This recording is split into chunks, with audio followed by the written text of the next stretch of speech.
दोस्तों, इस वीडियो को पूरा देखने के बाद आपके घर की एक समस्या हमेशा के लिए ख़त्म हो जाएगी। आप सभी को तो पता ही होगा कि टीवी, फ्रिज, कूलर या फिर वाटर हीटर चलाने के लिए हमें एक सिंगल बोर्ड का आवश्यकता होता है।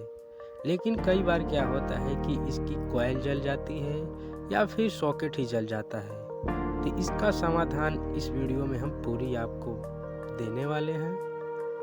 तो इसके लिए हमें आरके कंपनी का एक स्विच और एक सॉकेट लेना है, जो छोटा साइज का न रहे, बड़ा साइज का सॉकेट और बड़ा साइज का स्विच लेना है, जो कि A1 क्वालिटी रहना चाहिए। इसके साथ ही हमें 4 mm या फिर 5 mm का कॉपर वायर ले लेना है, ताकि सॉकेट ना जले या फिर कॉइल ना जले।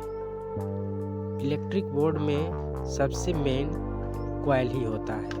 अगर कॉइल हीट हो जाएगा तो सॉकेट भी जल सकता है और कॉइल भी जल सकता है। तो इसके लिए कॉइल जो रहना चाहिए 4 से 5 mm का, वो भी कॉपर।